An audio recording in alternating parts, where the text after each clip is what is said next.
re-aggravated his hamstring, and then late in the game, Godwin dislocated his ankle when he was tackled by Roquan with about a minute left. Godwin will have surgery and miss the year. Todd Bowles was asked about the decision to keep him in the game late. Take a listen. He's a player. We're trying to win the ball game. I mean, we were still down 10. We're trying to get extra points and kick another onside kick. It just happened. With Mike going down, we didn't have that many receivers left as it was, so we play what we got.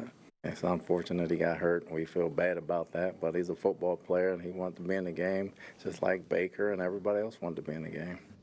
Yeah. Any issues? None at all. And two things. First one is, man, pro football can be a cruel game. Take the injury part out of it. Just from the way a whole, forget game, season can turn. That Tampa's up 7-0, scores, stop Baltimore, scores again. Yep. It says 13-0 on the little score bug, and there's a holding call. Questionable, one of those, you can call it, you cannot call it. Touchdown off the board. Next play, pass to Evans. Touchdown, he pulls his hamstring and drops it. And from that moment forward, you feel like that holding call, like their season turned on a Tyndall. Like, Evans now done for however long, and then it leads to all the different turn of events that lead to Chris Godwin having his ankle dislocated. So I just feel sick for Tampa. On the Godwin thing, if you're down 11 or less, you're still in the game if there's more than 20 seconds left. Like, they've shown they can get an onside kick. They were moving the ball. Yep. If they were down 17, then I'd say this is so silly. You literally have no chance. But when you're down a field goal and a touchdown, you always have a chance if there's more than 10 seconds left. Especially with how good kickers are, everything. Yep. So I was shocked he was criticized for this. It was, to me, the criticism was as if it was 41-21. Right. It was 41-31. You're alive, so you have to go for it. So I thought that was unfair to Bowles. I totally agree with you. I mean, they grilled him. If you watch the whole thing, like, do you have to protect players from themselves? When somebody asked him, I'm with Nick. They were alive. I mean, obviously the Ravens let them back in, but at that point, you're alive. You score a touchdown, you get the onside kick, field goal, now you go into overtime, or you got a chance even to win it. Yeah. And so what I'll say, though, is for the reporters who were criticizing Bowles, are you criticized? Why didn't you ask about Baker? All the other starters were in the game, too. It's kind of what you talk about when you go for it on fourth down. You play the criticize. Yeah. Yes. Like, they're asking about Godwin because he got hurt. Every other starter was on the field, too. And none of them got hurt. It's football, man. You could get hurt on any place, unfortunately. And so I got no problem with it. Okay. Can Purdy save the 49ers, who are also very hurt? Next on FS1, the Fox Sports Channel on Sirius XM. Let's open it. But its precedent isn't written in stone. We do have to just watch the games and let it play out. And if he's going to play this well and be far out ahead of everybody. Now, right now, Jared Goff, there's an argument that he's right there. Correct. But if he pulls away, Lamar pulls away, he's obviously more spectacular, and he clearly deserves it, then I'm fine with it. It'll be a first. I think the first time a guy's won 3 MVPs without a Super Bowl. If he deserves it, I'm good with it. So the 2-time MVPs, guys that didn't get to 3, 2-time MVPs who won their second before winning a Super Bowl, Lamar, Steve Young, that was the list of the guys who ended it too. Mm-hmm. Here's the full, so he joined Steve Young on that last year. The other 2-time MVPs, Patrick, Kurt, and Joe Montana, all obviously won a Super Bowl before. I'm talking about before you get your second MVP. Right.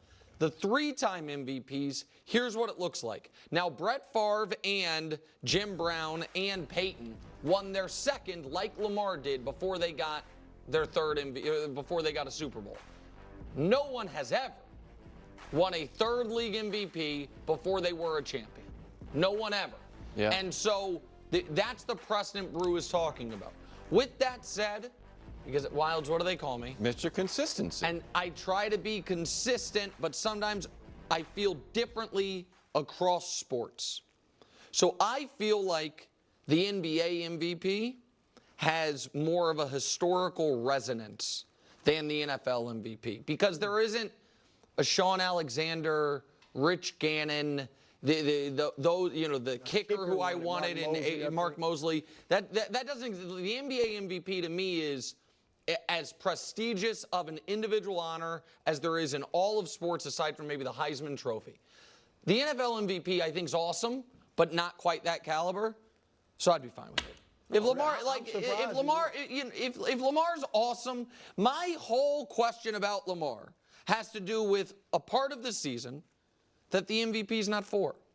It's just historic. It is a regular season. It is truly a regular season award.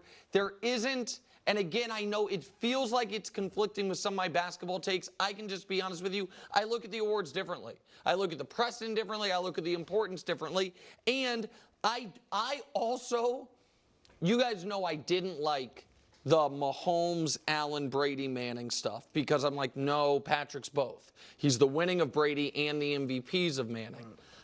I would find it kind of charming and cool if in this latter phase or the mid phase of each of these guys' career, we do get a Brady Manning situation where Patrick is a real rivalry where Patrick is like the winner guy. And you know what I mean? The stats are and the other guy is racking up all these numbers and all these stats, but can he beat him? Because right now, you mentioned the different rivals. Mahomes is yet to have an actual rival. So if Lamar wins back-to-back MVPs while Patrick has won back-to-back Super Bowls, that is a very unique situation. And Lamar's been awesome. And we'll get to it later in the show, I have massive questions about the Ravens and huge concerns, and I don't understand why everyone shared my concerns in January, and now they're all gone. I don't get that piece of it, but what he's doing right now is spectacular. This reminds me, and you brought up the NBA, of Joel Embiid last year. So he won that MVP 2 years ago. A lot of people thought it should have went to Jokic. Embiid fizzles out in the playoffs, so people think there's no way he's getting this MVP. I felt that way. He's not getting the MVP this year.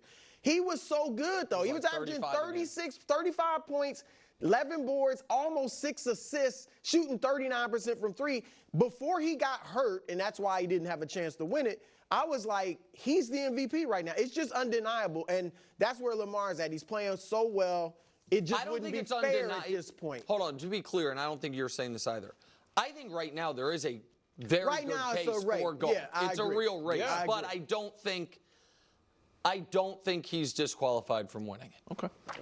I mean, it's interesting. He wins it. Never mind. We can have it later. Wins it. The playoffs go poorly again. Is he disqualified? Can he win 3? So they're going to be a very interesting He's playing the best of his. He's playing better than his first MVP. 100%. And that was a great. No, he's playing great. Phenomenal. There's no questions about it. He is playing great.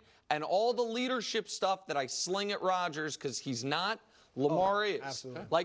No questions. I'm sure he'll be on top of Mahomes Mountain. No, listen. I would think so. Yeah. I don't know if there's another quarterback you'd rather have until January.